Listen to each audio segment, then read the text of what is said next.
Hello friends, welcome to study with me. कैसे हैं आप सब? आशा करती हूँ कि आप सब अच्छे होंगे। ठीक है फ्रेंड्स, तो कल हमने कहाँ तक पढ़ लिया था? कल हमने स्पर्शी व्यंजन देख लिए थे कौन कौन से होते हैं, और इसमें सघोष अघोष क्या होता है, और अल्पप्राण और महाप्राण क्या होता है। ठीक है फ्रेंड्स, तो आज आगे चलते हैं। आज हम क्या देखेंगे? अंतस्थ व्यंजन देखेंगे, ऊष्म व्यंजन देखेंगे और अयोग बहा देखेंगे। ठीक है,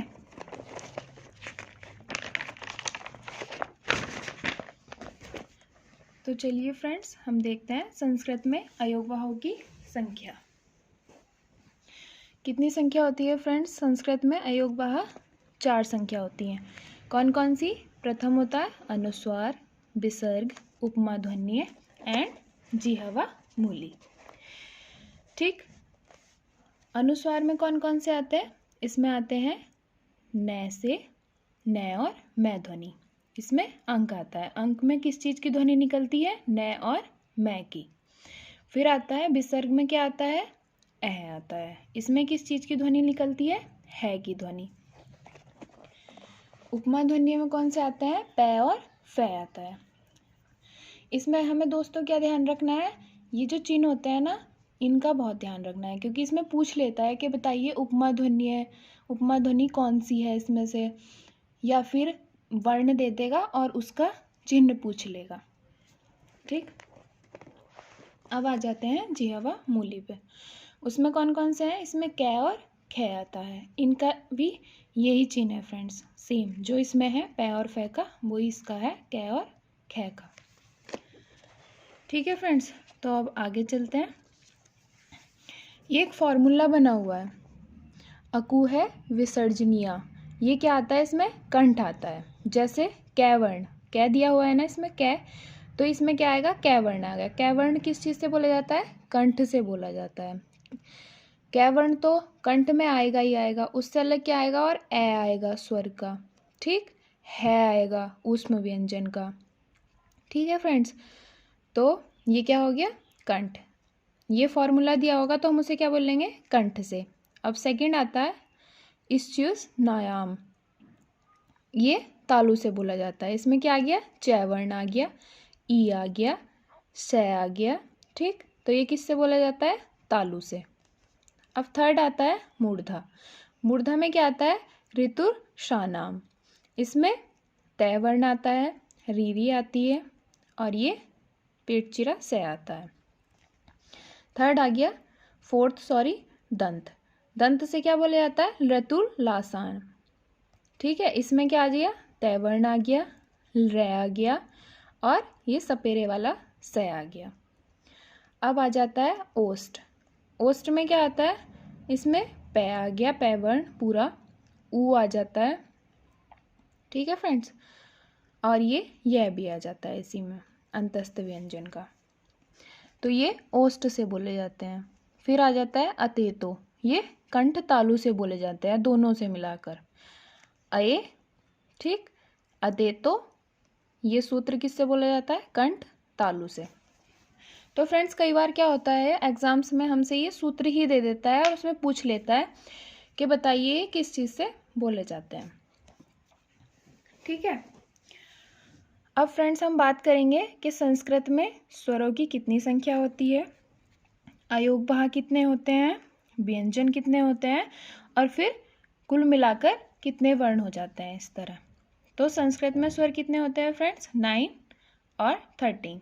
ठीक, अयोग बहा 4, व्यंजन 33, ओवरऑल मिला के कितने हो जाते हैं? फिर 50 हो जाते हैं। ठीक, इसी तरह अगर हम हिंदी में देखेंगे तो हिंदी में कितने आते हैं स्वर? 11, अयोग बहा 2 होते हैं, व्यंजन अंतस्थ और ऊष्म व्यंजन को मिलाकर 33, संयुक्त व्यंजन 4, ऐसे मिला के कुल कितने हो जाते हैं? 52। ठीक, उच्चारण के अनुसार हिंदी में वर्णों की संख्या कितनी आती है? 44 आ जाती है। ठीक है फ्रेंड्स, तो इस तरह ये हमने कंप्लीट कर लिया। और ये पूछा जाता है क्वेश्चन के संस्कृत में स्वरों की संख्या बताओ कितनी है, कुल व्यंजन कितने होते हैं, अयोग बहा कितने होते हैं, या कुल वर्णों की संख्या क्या होती है। ठीक है, अब हम आगे चलते हैं। स्वतंत्र या काकल्य वर्ण किसे कहा जाता है को कहा जाता है। विसर्ग व्यंजन किसे कहा जाता है को कहा जाता है। एंड द्वित्व व्यंजन क्या होता है, जैसे दिल्ली, गन्ना, इसमें क्या होता है, ये लास्ट वाला वर्ण रिपीट होता है, मतलब इससे पहले भी आता है आधा अक्षर। ठीक, तो इसे क्या बोलते हैं हम, द्वित्व व्यंजन बोलते हैं। ठीक है दोस्तों, तो अब आगे चलते हैं। आगे क्या पढ़ना है हमें, यत्न प्रयत्न के अनुसार वर्णमाला को 2 भागों में डिवाइड किया गया है।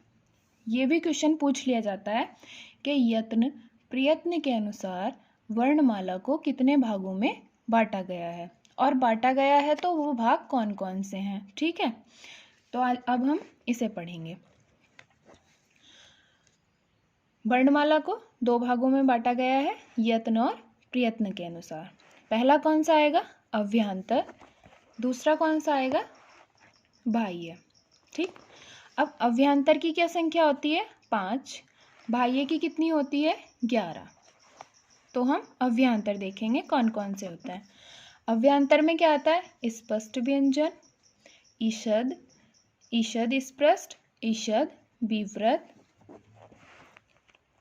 ईषद विव्रत और संव्रत।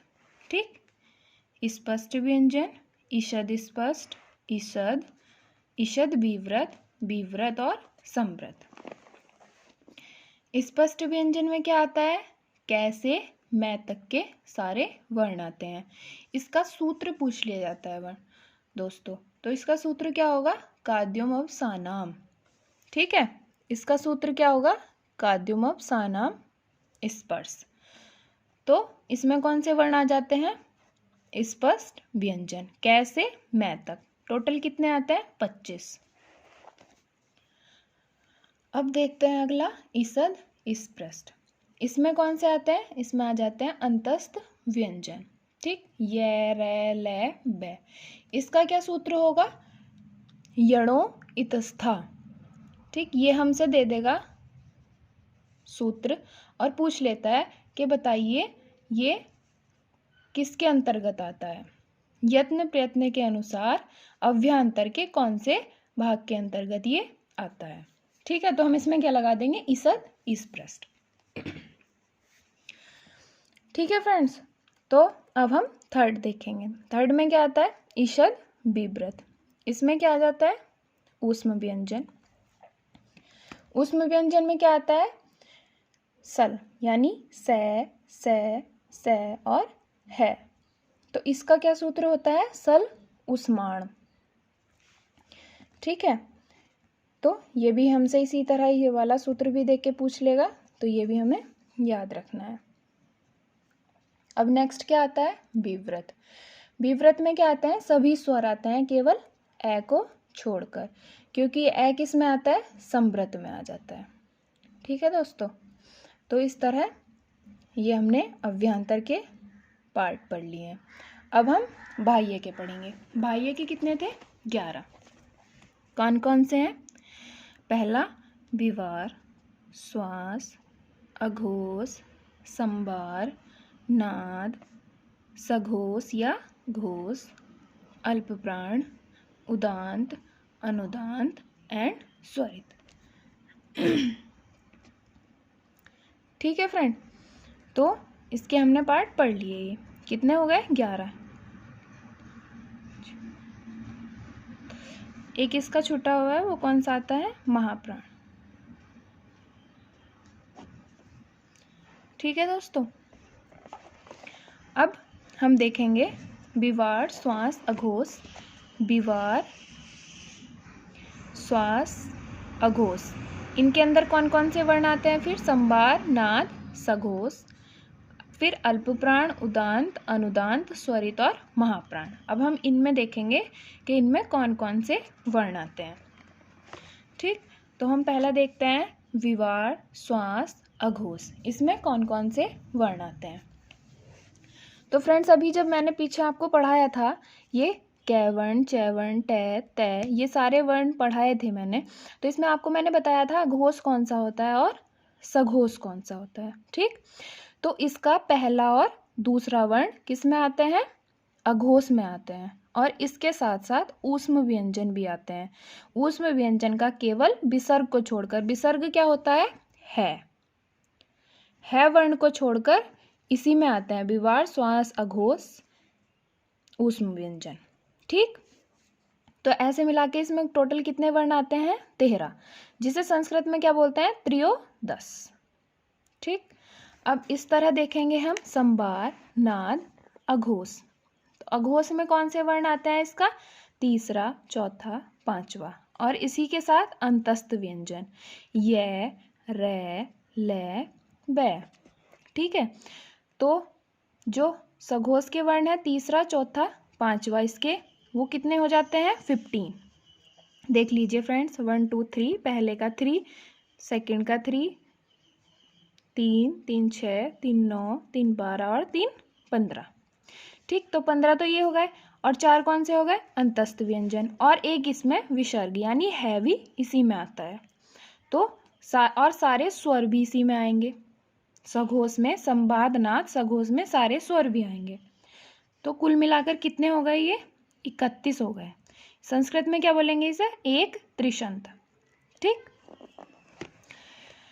ठीक है फ्रेंड्स, तो अब देखते हैं हम अल्प प्राण और महाप्राण। अल्प प्राण में क्या है, पहला, तीसरा, पांचवा। मैंने पीछे भी आपको बताया था कि जो अल्प प्राण होता है वो किसे बोला जाता है, जिन्हें बोलने में कम वायु निकलती है उसे हम क्या बोलते हैं, अल्प प्राण, और जिन्हें बोलने में ज़्यादा वायु निकलती है उसे क्या बोलते हैं हम, महाप्राण।